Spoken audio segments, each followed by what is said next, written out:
We are ready to start. Again, welcome you to the session, and we start with an interesting talk by Sophie Hildner, or she told me it's actually Sarah Hildner, and she will talk about the discovery of the sex in medicine. Le nom de la conférence, c'est Comment la médecine a découvert le sexe par Sarah Hildner. Merci. Wow. Wow. Merci beaucoup de m'avoir introduit et merci d'être venu. Merci d'avoir sélectionné ma conférence pour le congrès. Et je suis très passionnée par ce sujet et j'espère vraiment que je vais pouvoir partager cette passion avec vous. C'est fou à quel point il y a tellement de gens qui sont ici. Alors, je pensais que, vu que je suis ici, je vais en profiter pour montrer quelque chose. Alors, je sais que c'est un outil qui est supporté par des venture capitalistes. Donc, vous pouvez aller sur cette URL et m'aider un petit peu à regarder ça et faire un peu nos expériences scientifiques. Alors d'habitude, je fais toujours ça en allemand. C'est la première fois que je le fais en anglais, mais bon, normalement, ça marche plutôt bien. Alors si vous voulez faire partie de cette expérience, je vois qu'il y a des gens qui commencent à utiliser l'outil que j'ai proposé et envoient des petits cœurs, donc c'est génial. Alors continuez à rejoindre pour qu'on puisse faire cette expérience ensemble. Alors, je vais commencer par une histoire. Alors, j'ai eu un accident. Mes parents étaient dans une voiture.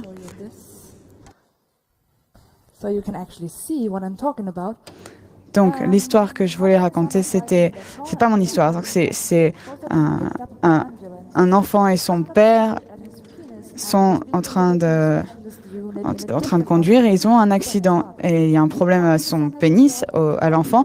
Ils vont à un hôpital et le chirurgien dit je ne peux pas opérer sur cet enfant, c'est mon fils. Alors les gens disent mais comment c'est possible que le chirurgien soit l'enfant, puisque le père était déjà là. Alors, comment ça se fait? Alors, je ne peux pas parce que c'est mon enfant. Alors, quel est le résultat de l'expérience? Qu'est-ce que les gens ont dit? Alors, je ne peux pas vous montrer sur l'écran, mais alors, qu'est-ce que vous en pensez? On va voir ce que les gens répondent à cette question. Je ne peux que décrire ce que je vois sur les slides.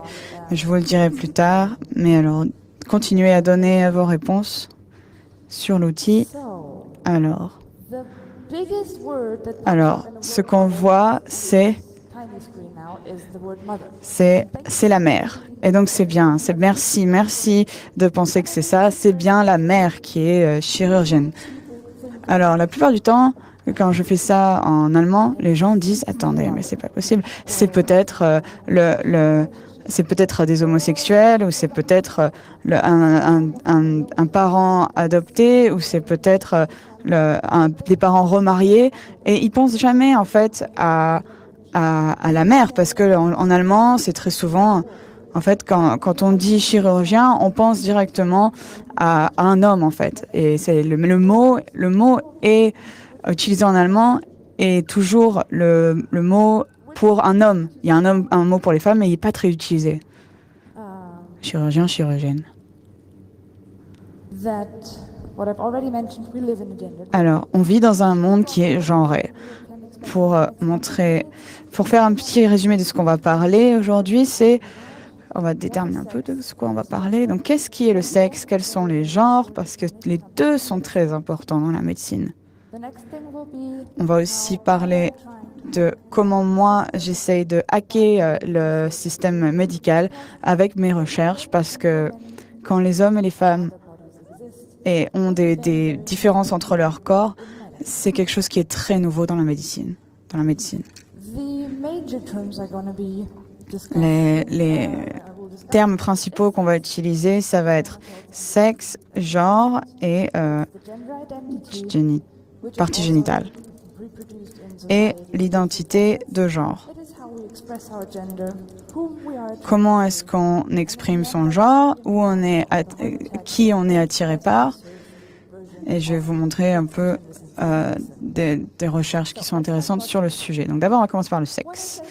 Quand je dis sexe, je veux dire le sexe du corps physique. Je parle des parties génitales, je parle des hormones, je parle des gènes, je parle des hanches et épaules, le ratio entre les hanches et les épaules. Il n'y a pas que deux options pour les deux, il y a aussi les intersexes qui ont toujours été là, mais on a un peu toujours jamais vraiment fait attention aux intersexes, malheureusement. Et donc, quand un bébé naît, les gens vont directement demander, regarder ce qu'il y a entre les jambes et se demander qu'est-ce qui est là et essayer d'identifier qu'est-ce que c'est. Donc, jusque-là, on a 7 jours pour décider, après la naissance, si c'est un homme ou une femme. Et un chirurgien, un jour, m'a dit, tu sais quoi, c'est plus facile de faire un trou que de créer une barre. Alors, je pense que c'est un peu abusé que de faire de la chirurgie comme ça sur les bébés quand ils sont si jeunes. Et c'est pas forcément besoin de tout de suite l'opérer. Et surtout si le corps est sain et en bonne santé et va pouvoir développer dans le futur ce qu'il faut. Et, je pense que rester indécis devrait être une option. Alors, quand on est assigné un sexe à la naissance, on le garde plus ou moins pour toute sa vie. On est un peu habitué à cette tradition dans l'ancien grec qui dit que le corps de l'homme est le corps idéal. Et c'est l'expression la plus belle de l'humanité. Et que les femmes sont juste je suis pas sûre que c'est juste que leur pénis est allé dans le feu. Et ensuite, dans le futur, on s'est rendu compte que, en fait, non, il y a 2 corps. Tout ce qu'on a regardé sous le microscope, on a regardé le pénis, on a regardé les testicules. En fait, ça peut être différent. Peut-être qu'on devrait regarder différemment. Et ils avaient raison. Ils ont regardé que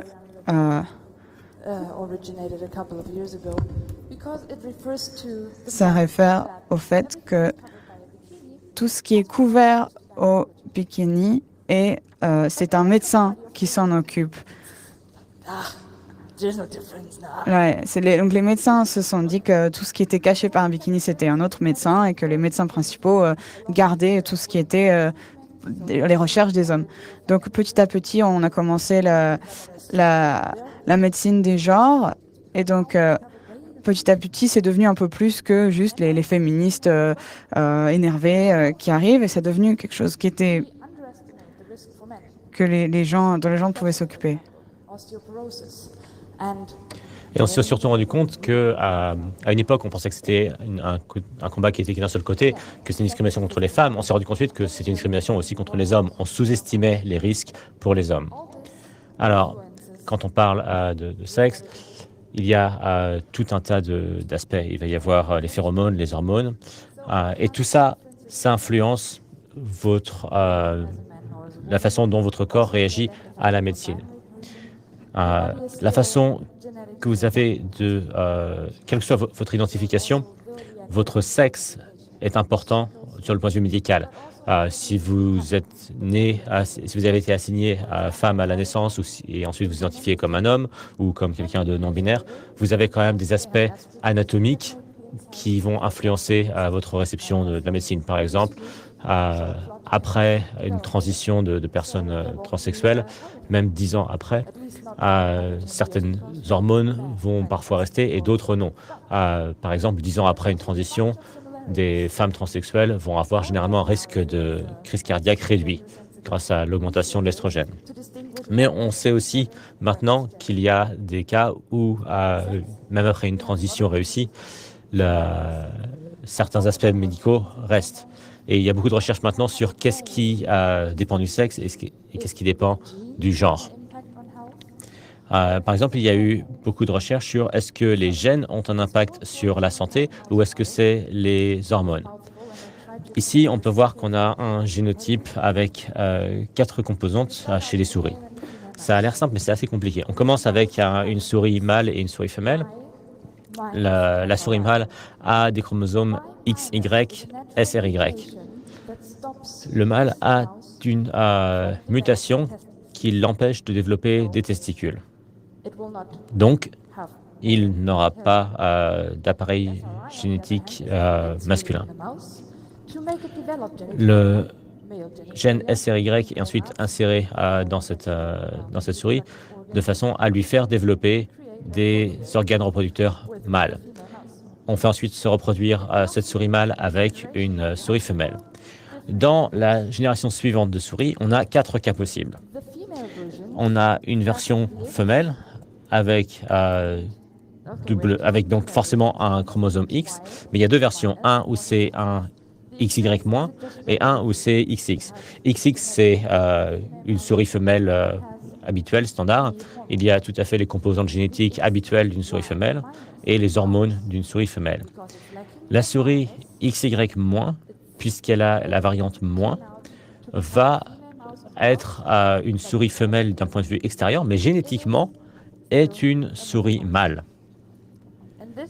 Et de cette façon, on peut déterminer et faire une distinction entre est-ce que c'est les hormones ou les gènes qui ont un impact.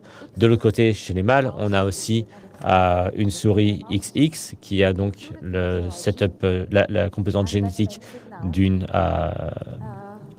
femelle, mais avec le gène SRY, on peut voir que cette souris est de façon extérieure mâle. Donc ça, c'est des choses qu'on peut faire avec la recherche moderne. Et il y a beaucoup de choses dans la recherche qui sont faites sur des souris ou des divers rongeurs, puisqu'on peut les manipuler plus facilement.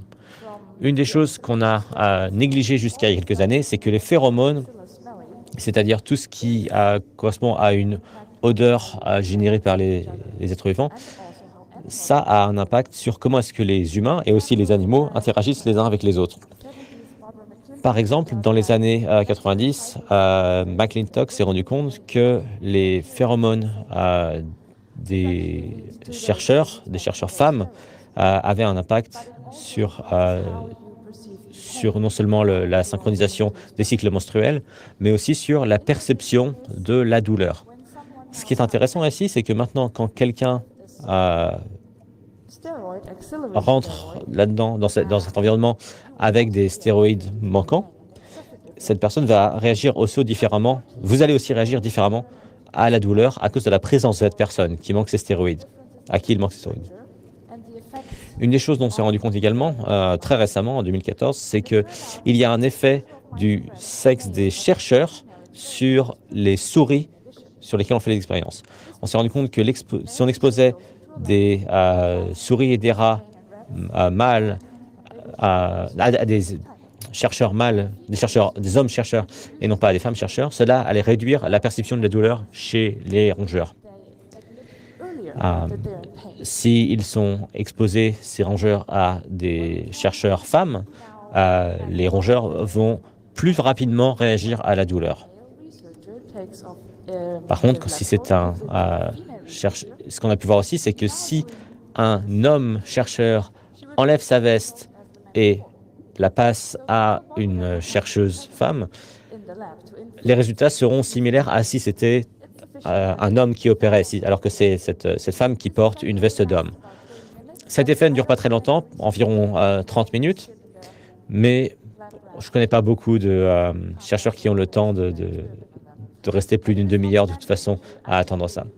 Mais ce n'est pas standard de dire ou de publier des papiers de recherche dans lesquels on dit explicitement quel est le sexe des chercheurs qui ont fait des manipulations sur les rongeurs. Mais pourtant, on sait que ça a un impact, donc on devrait quand même garder ça en tête quand on lit et quand on écrit des papiers. Il y a aussi une recherche qui a été faite sur l'ostéoporose. L'ostéoporose, c'est une maladie qui affecte la densité des os, qui les rend du coup plus friables et dans laquelle se cassent plus facilement. Assez longtemps, on a cru que l'ostéoporose était une maladie qui ne touchait que les femmes. Mais pas vraiment, en fait. On s'est rendu compte récemment que chez les hommes, c'est très sous-estimé, l'incidence d'ostéoporose, et qu'à l'âge de 70 ans, la chance d'avoir de l'ostéoporose chez les hommes augmente également. Ce qui est malheureux ici, c'est que si les hommes ont une fracture avec l'ostéoporose, ils ont plus de chances de mourir comparé à des femmes. Donc ça, c'est intéressant. Et ce qu'on peut voir aussi, c'est que quand je cherchais des images sur l'ostéoporose, comme celle-ci, je n'ai trouvé que des images de femmes, par exemple. Mais ça, je vais y revenir tout à l'heure. Parlons maintenant du genre, de l'identité du genre. L'identité du genre, c'est comment est-ce que vous vous définissez et comment est-ce que vous interprétez votre genre, comment est-ce que vous vous alignez avec ce qu'est votre corps. Donc, en tant que personne avec un genre, moi, je suis ici et je peux vous dire que moi, je m'identifie comme une femme. Et avant, quand on parlait de sexe, c'est intéressant de se demander peut-être ce que quelqu'un a entre les jambes, mais je vais quand même préciser, c'est très mal poli de demander déjà. Si vous vous posez la question, peut-être qu'ils vous le diront s'ils sont prêts, mais si vous n'avez pas l'intention, en tout cas, d'avoir des relations sexuelles avec cette personne de façon consensuelle, le mieux, c'est de ne pas leur demander. Ne faites pas cette erreur. Alors, avec l'identité de genre, on ne sait jamais.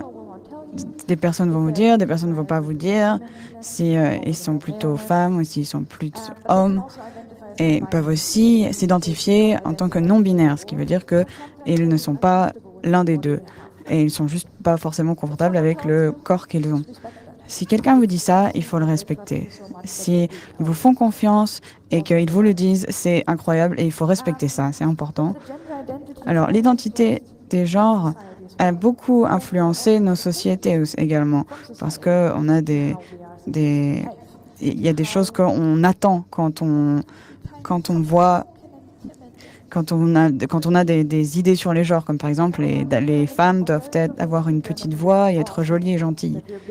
Alors, ici, on voit que c'est pas le cas et que c'est vraiment une société très différente et pleine d'espoir sur ce qu'on fait, mais c'est pas vraiment, ça représente pas vraiment ce qui se passe dans le monde en dehors. Donc voilà, par exemple, des images d'histoires pour enfants, pour les hommes ou pour les femmes. Donc je vais vous laisser les analyser et deviner. Mais ce que je veux montrer, par exemple, c'est que, voilà, pour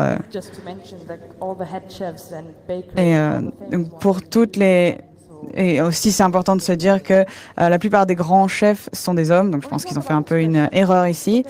Donc, quand on parle de l'expression du genre, je veux dire, par exemple, ici, j'ai derrière mon micro, vous pouvez voir que j'ai une robe. Donc, par exemple, vous pouvez voir que c'est quelque chose que les femmes ont généralement.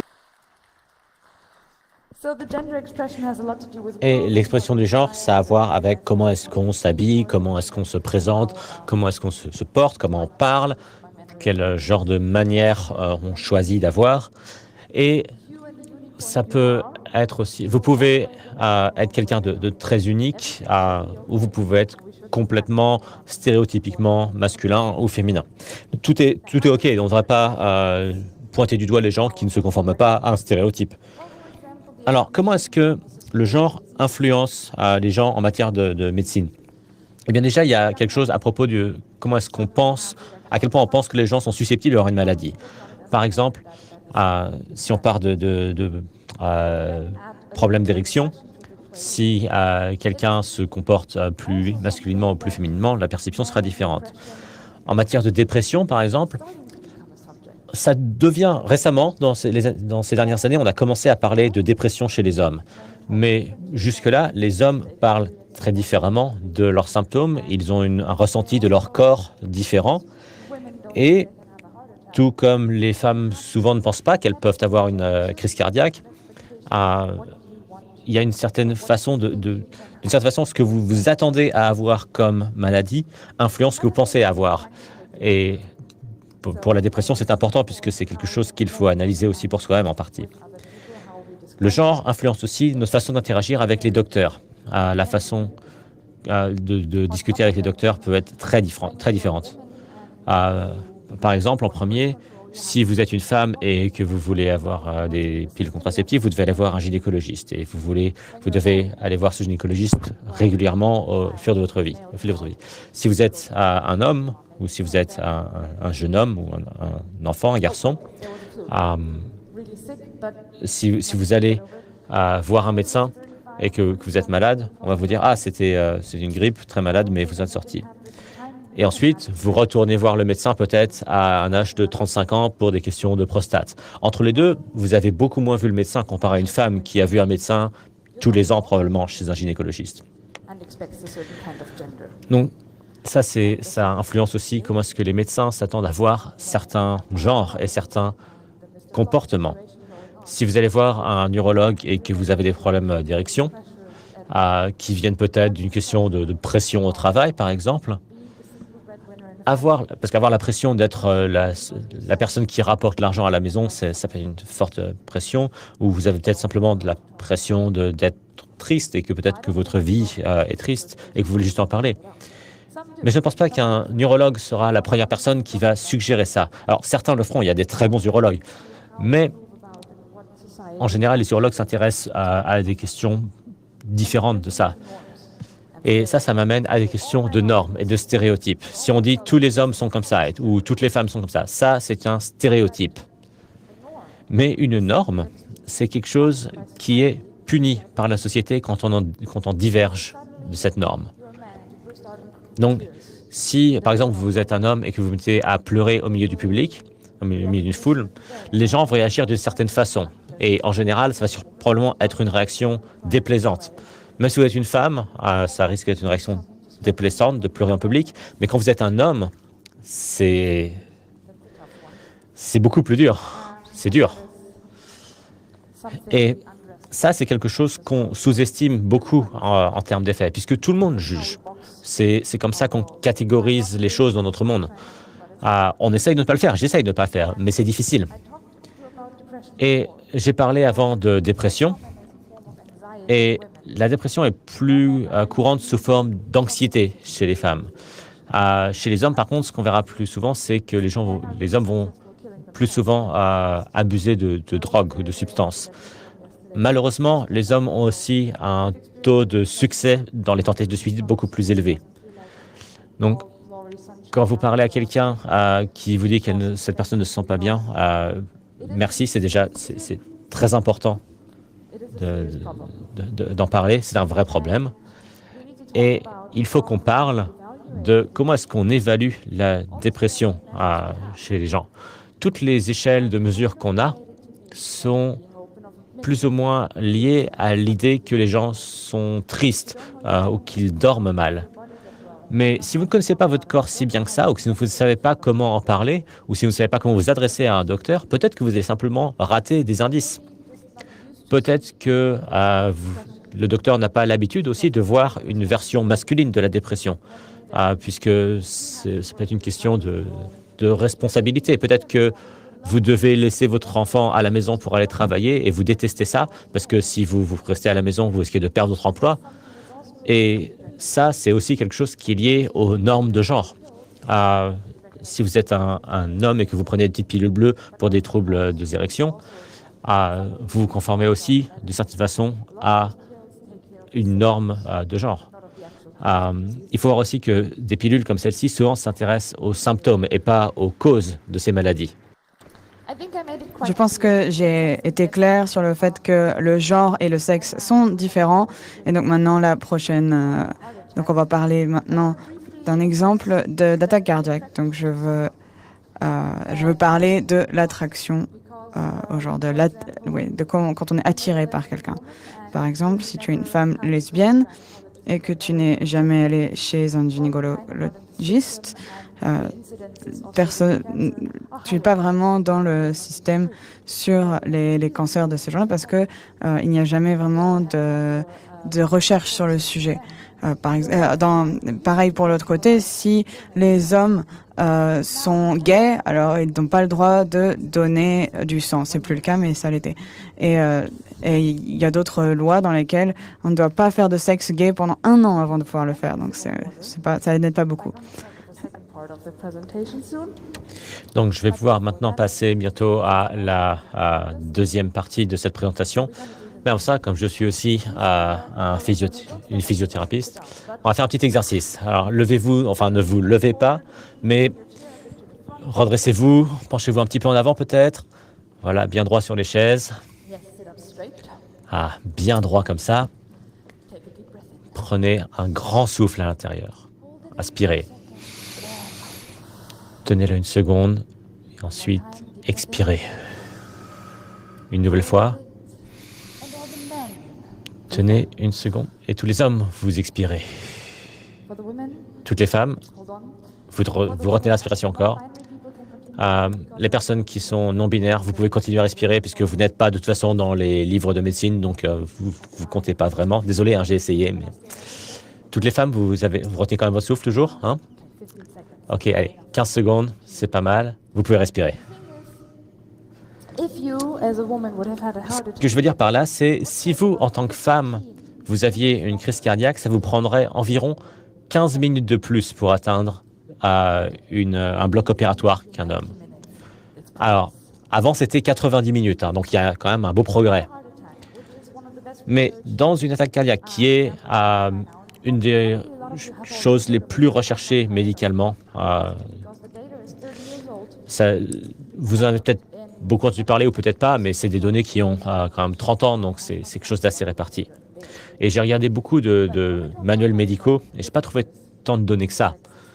Quand on parle des symptômes d'une attaque cardiaque, d'une crise cardiaque chez les gens, voilà ce qu'on voit. Moi, on m'a appris qu'une crise cardiaque, c'était des douleurs dans la poitrine, une douleur du côté gauche du corps et des sueurs froides. Et ça, on vous apprend partout en Allemagne. Si on voyait ça, emmenez les gens dans un hôpital tout de suite. Quand j'ai commencé à m'intéresser à la question de médecine sensibilisée au genre et au sexe, j'ai appris de façon surprenante que les femmes ont des symptômes différents. Elles se sentent faibles, elles ont le souffle court, elles ont des douleurs dans le dos, elles ont la nausée. Et souvent, ce que ça donne, c'est qu'on les fait se reposer sur un canapé, qu'on leur donne un peu plus d'air. Et ça, c'est une des raisons pour lesquelles les femmes sont envoyées à l'hôpital plus tard. Un autre aspect, c'est simplement le fait d'être au courant des différences elles-mêmes. On connaît ces symptômes et quand on les voit, on dit « Ah, c'est un symptôme d'homme, crise cardiaque ». Si on regarde les données, donc ça c'est donné pour l'Allemagne en 2015, si on regarde à gauche, c'est les cancers, les tumeurs malignes, causent moins de morts que les maladies cardiovasculaires. Donc ce qu'on peut voir ici, c'est que les hommes en bleu foncé sont plus à risque de mourir sont un risque moindre de mourir cardiovasculaire que les femmes. Si on regarde par contre les cancers de la poitrine, on voit moins d'hommes mourir d'un cancer de la poitrine. C'est vrai, mais il y a quand même des hommes qui en meurent, ce n'est pas que des femmes. Mais il y a aussi moins de femmes qui meurent d'une crise cardiaque. Et moins de femmes meurent d'un cancer que d'une crise cardiaque, par exemple. Donc si on compare, par exemple, combien de femmes sont mortes d'une crise cardiaque, c'est quand même 43% des morts d'une crise cardiaque sont des femmes. C'est pas 50, mais quand même. Donc ça affecte à quel point on pense qu'on risque d'avoir une certaine maladie. Il faut qu'on fasse des campagnes pour que les gens soient au courant du fait que les femmes aussi peuvent avoir des crises cardiaques. Parce que ça a marché pour le cancer de la poitrine. Les femmes sont au courant qu'elles peuvent en avoir et les hommes au courant que c'est un risque faible. Donc maintenant, il faut passer à d'autres maladies. Alors, quand je vous ai fait cet exercice respiratoire, moi, j'ai pensé à ces ces livres médicaux dans lesquels on enseigne la médecine. Et là-dedans, il y a des préjugés qui sont inscrits dans ces livres, qui affectent la façon dont les gens reçoivent des soins, comment ils reçoivent des médicaments. Un des exemples pour ça, par exemple, c'est l'aspirine ou l'acide acétylsalicylique. On dit, par exemple, quand un homme fait une crise cardiaque, on leur donne de l'aspirine, ça les protégera contre un nouvel infarctus. Pour les femmes, ce qu'on dit dans ces livres, c'est que ça les protège uniquement contre un AVC. Et on ne sait pas vraiment pourquoi c'est comme ça, mais c'est ce que les données disent. Donc, des médicaments peuvent avoir des effets différents sur des sexes différents. Alors, si on sait tout ça et si on dit les crises cardiaques, c'est quelque chose qu'on étudie depuis plus de 30 ans, pourquoi est-ce qu'on doit en parler maintenant? Pourquoi est-ce que je suis ici à vous dire ça? Eh bien, parce qu'il y a dans ces livres d'enseignement médicaux des préjugés. Le premier, c'est l'androcentrisme, c'est-à-dire que la médecine est centrée autour du corps masculin. J'ai lu beaucoup de ces livres et j'ai ramené quelques images. Donc, je ne sais pas si vous pouvez les voir et si vous pouvez voir qu'il y a quelque chose qui se répète. Alors, c'est une sélection, hein, il n'y a pas tout, bien sûr. Quand je montrais tout, on m'a dit que ma présentation était beaucoup trop longue et que les gens comprendraient. Hein, allez-y. Et toutes ces images dans ces livres médicaux, il n'y a que les images sur les crises cardiaques qui ont un pourcentage important de femmes dans les images. Alors, on ne parle pas de photos, on parle de dessins. Il n'y a pas une seule femme en dehors. La sensibilité au genre, c'est quelque chose l'insensibilité au genre, pardon, c'est quand on fait des recherches sur un sexe et qu'on extrapole les conclusions à un autre sexe, sans vérifier. Par exemple, ici, il y a eu un groupe de patients et en dessous, il y a des sous-groupes, notamment des patients plus vieux, des femmes, des patients avec du diabète ou de l'anémie. Et bravo les femmes, vous faites toutes partie des maladies chroniques, comme le diabète et l'anémie. Mais alors, on a beau être très spécial, mais à la fin, il y a quand même une phrase ici qui dit « Mais en général, il faudrait quand même faire comme si c'était des hommes en matière de traitement. » Donc, on est très spécial, mais quand on vient au traitement, très spécial pour la recherche, mais quand on vient au traitement, c'est la même chose. C'est un problème. Troisièmement, il y a le double standard, ou le deux poids, deux mesures. Par exemple, on va avoir les mêmes genres d'idées pour des hommes et des femmes, mais qui vont être traités différemment. Par exemple, il y a cette instruction qui dit, dans le cas d'une crise cardiaque, immobiliser le patient et enlever des vêtements qui peuvent compresser la poitrine, comme par exemple un t-shirt un peu serré ou bien une cravate. Et je pense que vous voyez ce que je veux dire par là. Très souvent, en allemand, on utilise uniquement le mot masculin pour patient. Et de façon implicite, on ne dit pas patiente.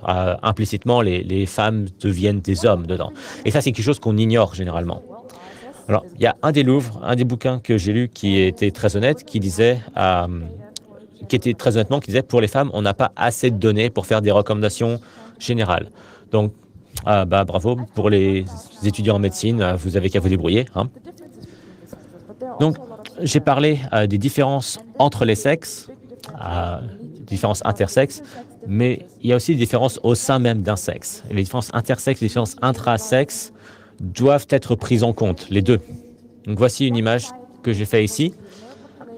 D'un côté, on peut imaginer qu'il y a une population d'hommes et une population de femmes, et les traits au sommet représentent quelle est la différence entre les sexes, si on fait une comparaison générale de la population. Mais si on regarde à une image plus large, la différence au sein d'un sexe, au sein de ce groupe de femmes, par exemple, quelle est la différence? La différence peut être bien plus importante entre deux femmes qu'entre la femme moyenne et l'homme moyen. Et ça, c'est intéressant parce qu'on regarde déjà même pas les sexes séparément. Donc, la première chose à faire, c'est déjà de séparer les hommes et les femmes dans la recherche. Et à nouveau, je m'excuse de ne pas prendre en compte les personnes non binaires qui sont forcés d'être binaires par la médecine parce que c'est quelque chose de nouveau pour le monde médical. Ça va être un processus très long et très lent d'en arriver là. Mais il faut qu'on commence quelque part et il faut qu'on commence par regarder ces deux groupes pour ensuite pouvoir les découper et les comparer les uns aux autres. Alors pourquoi est-ce que ça, c'est pas déjà généralisé? J'ai fait des interviews avec beaucoup d'experts en médecine généraliste et j'ai ramené une citation d'un lauréat du prix Nobel de médecine. Donc, Tim Hunt, en 2015, il y a 3 ans, a dit « Alors moi, je vais vous dire mon problème avec les femmes. Il y a trois choses qui se passent quand elles sont dans le labo. Vous tombez amoureux d'elles, ou elles tombent amoureuses de vous, ou quand vous les critiquez, elles pleurent. » Ça, c'était il y a 3 ans. Hein. Et on va me dire après qu'il n'y a pas de préjugés dans la médecine, dans la science, ouais. Quelques expériences qui ont été faites sur la résistance par les pionniers de la médecine sensible au genre. Une a dit, il ne pensait pas que j'étais le problème, il ne voyait pas le problème, il pensait que j'étais le problème. Cette personne a aussi dit, si vous êtes un cardiologue et que ça fait 25 ans que vous faites ça, et que maintenant vous devez apprendre que vous avez fait que vous avez fait des choses qui n'étaient pas bien avec tous vos patients femmes, toutes vos patientes, c'est pas facile d'accepter. Et je suis d'accord, c'est quelque chose de très difficile à accepter si on vous dit ça.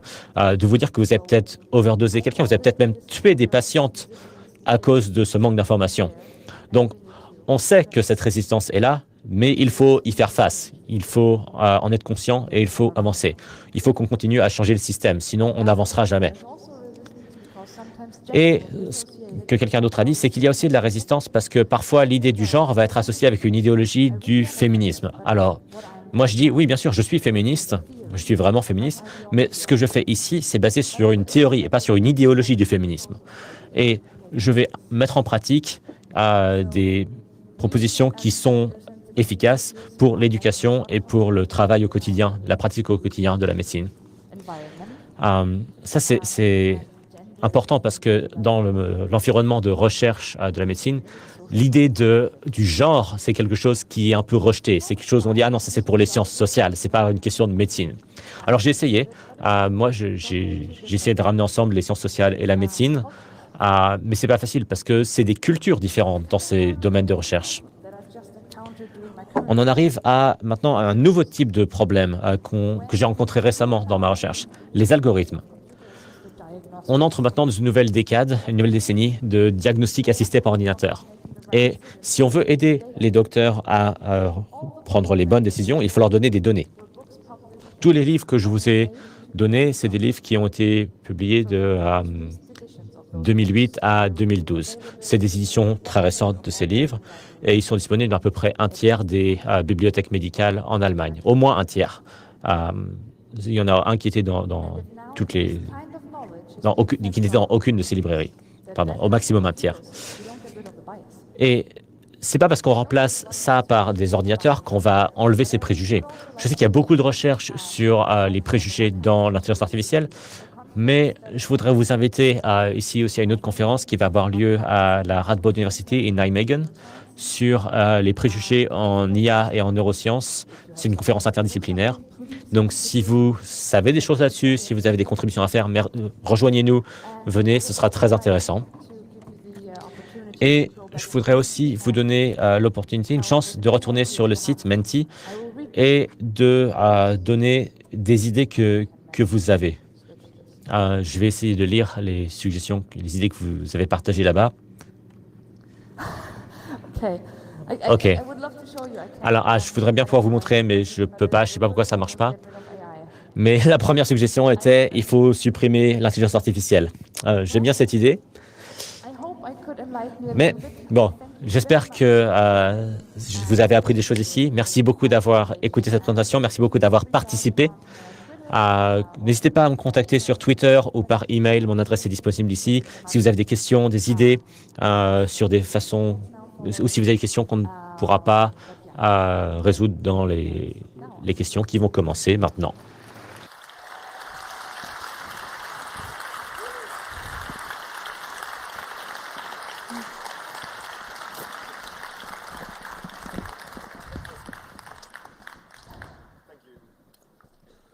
Thank you.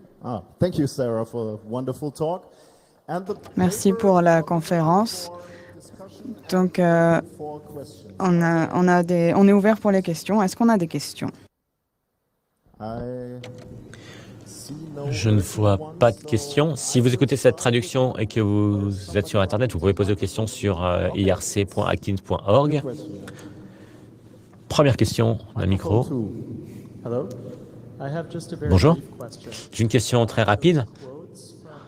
Ces citations de femmes que vous avez anonymisées, je me demandais, est-ce que ça fait partie de votre recherche d'avoir collecté ces citations ou est-ce que ça venait d'ailleurs? Oui, j'ai lu beaucoup de thèses et j'ai interviewé beaucoup de femmes et d'intersexes en Europe et je leur ai demandé s'ils avaient réussi à implémenter les recherches dans leurs universités. Et c'est pour ça que je les ai interviewés moi-même et que c'est moi qui ai écrit ce qu'ils ont dit et j'ai analysé ce qu'ils ont dit. Et je me suis demandé pourquoi est-ce que ça ne bouge pas, pourquoi est-ce que les gens n'en parlent pas, parce que c'est tellement un sujet large que c'est bizarre que toutes les spécialités de la médecine, on n'en parle pas. Et donc, c'est quand même établi que c'est assez trop petit pour que ce soit le cas. Donc le problème, c'est que ça fait que 20 ans qu'on en parle de la médecine des genres. On dirait que 20 ans, c'est beaucoup, mais dans la médecine, en médecine, c'est pas vraiment le cas. Les choses vont beaucoup plus doucement. Oui, continue with the microphone too, yeah. Bonjour. En tant que femme, c'est la première fois que j'ai entendu dire qu'il y avait une différence, par exemple, entre les crises cardiaques chez les hommes et les femmes en matière de symptômes. Et je ne vais pas vous demander de lister tous les symptômes d'autres choses, mais est-ce qu'il y a d'autres conditions, d'autres problèmes majeurs dont on devrait être au courant et qui ont des symptômes différents entre hommes et femmes? La métabolisation de la médecine a une influence énorme. Et en général, les femmes ont besoin de moins de médicaments, mais plus souvent. Et donc, les quantités ne sont pas forcément justes. Et c'est quelque chose dont il faut parler directement avec les docteurs. Et la plupart du temps, j'ai été étonnée de voir que ce n'était pas adapté pour les femmes. Et souvent, les femmes sont aussi plus légères en poids. Et ce n'est pas toujours adapté. Je ne suis pas non plus un médecin moi-même, je suis un sociologiste, donc je suis vraiment désolée. J'essaye d'en parler, mais ce serait bien que directement vous en parliez à vos médecins et qu'ils fassent la recherche eux-mêmes et ensuite vous en parlent. We continue with the microphone too.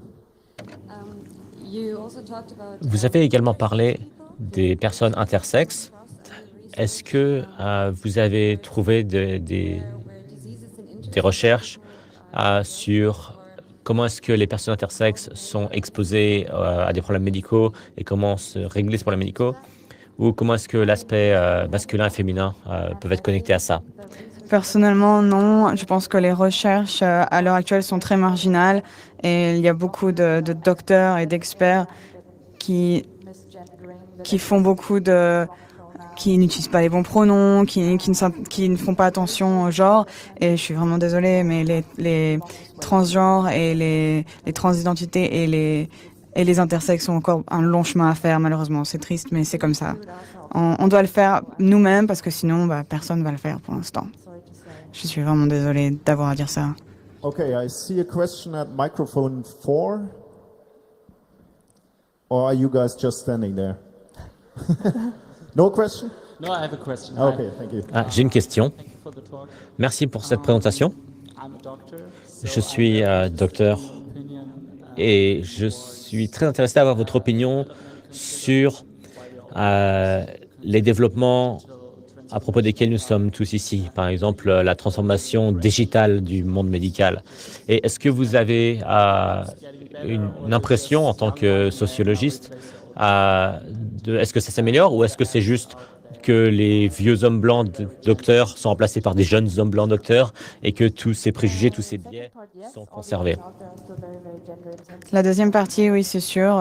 Il y a beaucoup de...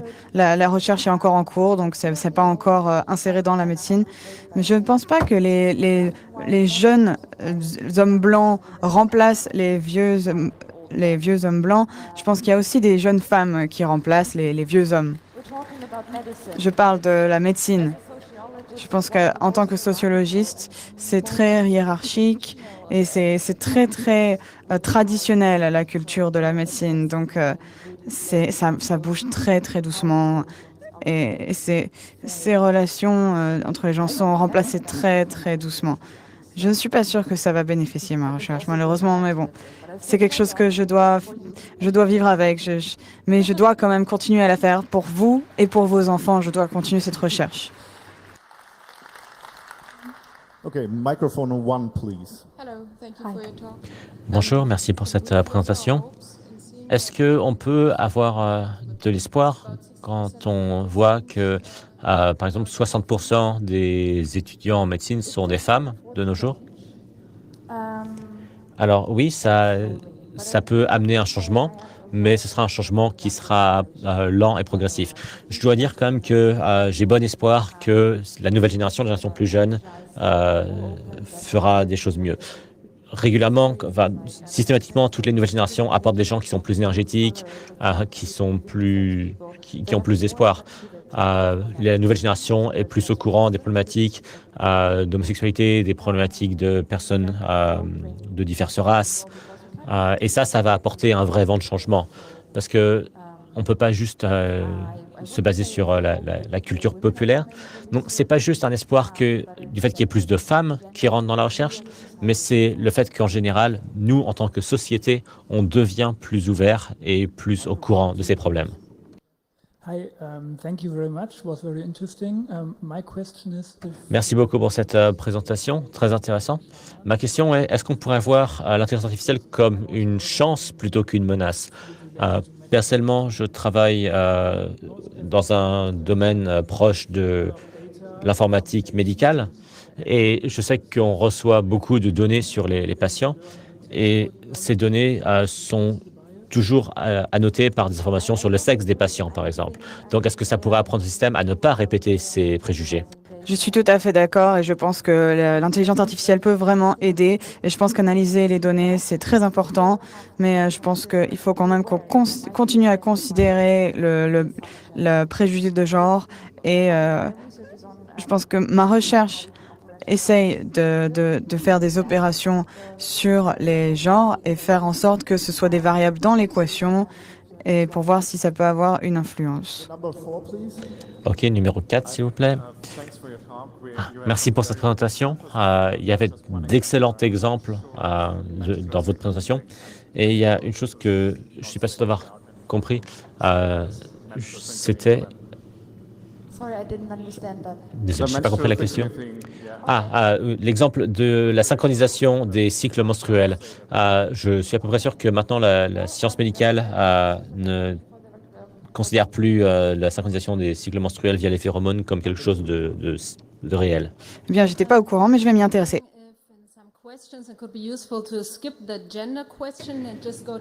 Est-ce que ça pourrait pas être utile d'ignorer la question du genre et simplement de passer à la question des gènes en matière de médecine, puisque est-ce que les sociologues s'intéressent à cette question?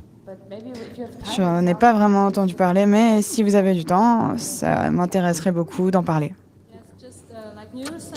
Oui, parce que par exemple, en neurosciences, en neurologie, il y a des gènes dans le cerveau, bien sûr, et en fonction des gènes que vous avez, vous êtes plus à risque, par exemple, d'avoir une addiction à la nicotine ou à d'autres choses. Et ça dépend non seulement du sexe, mais aussi des gènes. Donc, c'est quelque chose de très intéressant. Et est-ce que, au bout d'un moment, le sexe ne serait pas juste un facteur qui rentre dans les risques? Non, bien sûr, c'est pas le seul. Mais on doit aussi le regarder.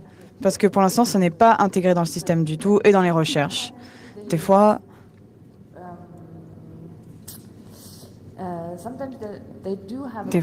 ils ont un groupe d'hommes et de femmes. Et donc, ils les divisent et ils regardent. Mais des fois, ils font pas cette étape-là. Donc, c'est pas intégré dans le système en tant que variable pour les recherches à l'heure actuelle. Et donc, moi, c'est sur ça que je veux pousser. Donc, on doit commencer avec cette étape. On doit d'abord se dire que oui, ça existe. S'il y aura pas de, quand il y a pas de, quand ce sera géré, alors on pourra regarder à d'autres choses. Mais pour l'instant, il faut que ce soit géré. Merci pour cette présentation. J'ai beaucoup aimé la partie où vous avez montré que même la recherche et les résultats de la recherche sont influencés par les genres, comme par exemple les souris et les blues des chercheurs. Ma question est-ce qu'il y a eu de la recherche sur est-ce que c'est courant qu'on ait est-ce qu'on a souvent des données sur les personnes intersexes, sur leur représentation? Et est-ce que pour ces personnes, on a besoin d'avoir une autre façon de rechercher, de faire de la recherche sur ce problème? Je pense que la plupart des médecins vont demander homme ou femme. Et le problème, c'est que quand on est intersexe, on ne peut pas participer parce que le groupe qui reste de gens, il n'y en aura pas assez pour les statistiques, malheureusement, parce que la plupart sont hommes ou femmes. Donc, si j'ai bien compris, il y a un écart entre un écart de temps entre les hommes et les femmes, entre une crise cardiaque et entre une blessure et le ressenti de la douleur pour un homme versus une femme. Est-ce que vous avez une idée de comment est-ce qu'on pourrait régler ça, puisque ça affecte leur capacité à être soignées? C'est une question compliquée et ma recherche, on voit que les femmes essayent de faire attention et de faire plus attention. Ils regardent plus quand est-ce qu'ils doivent récupérer les enfants, ce genre de choses. Il y a aussi, bien sûr, des stéréotypes dans lesquels je parle. Mais bon, ils sont toujours là et ils font toujours du mal aux gens. Donc le problème, c'est que dans la vraie vie, c'est le cas. C'est difficile de se prendre au sérieux. J'avais une question sur la fréquence des crises cardiaques chez les femmes. Quand vous avez dit 43%, est-ce que les femmes ont réellement moins souvent des crises cardiaques ou est-ce que ça pourrait être qu'il y a aussi des cas où des morts ne sont pas attribués à une crise cardiaque pour les femmes? Très bonne question, mais c'est très difficile et on doit continuer à rechercher sur ça. Les hommes peuvent aussi avoir la version féminine des attaques cardiaques. Et leurs vies peuvent aussi être en danger. Et ils peuvent aussi mourir parce qu'ils peuvent aussi avoir les mêmes symptômes qu'ils ont d'habitude, ceux des femmes. Mais il faut quand même qu'on continue à rechercher. Et il faut regarder pourquoi est-ce qu'ils sont morts. Et quand on fait l'autopsie, il faut regarder quel âge ils ont. Et par rapport à ça, il faut aussi regarder ces symptômes-là. Number 2, please. Je me demandais si vous avez vu des exemples de gens qui, par exemple, pouvaient avoir des analyses quantitatives. Est-ce que ça pourrait donner des données que la recherche n'a pas eues jusqu'à présent? Peut-être quelqu'un dans l'audience Je suis serait désolée, intéressé. non, je sais pas. Mais si vous savez, non, moi je sais pas. Si vous savez quelqu'un, dites-le moi, ça m'intéresse. Bien, je crois qu'on n'a plus de questions. Donc, merci beaucoup pour cette excellente discussion à tous les gens qui ont posé des questions. Et merci en particulier à Sarah Hittner pour cette présentation absolument géniale. Cette présentation était « Comment la médecine a découvert le sexe » par Sarah Hittner.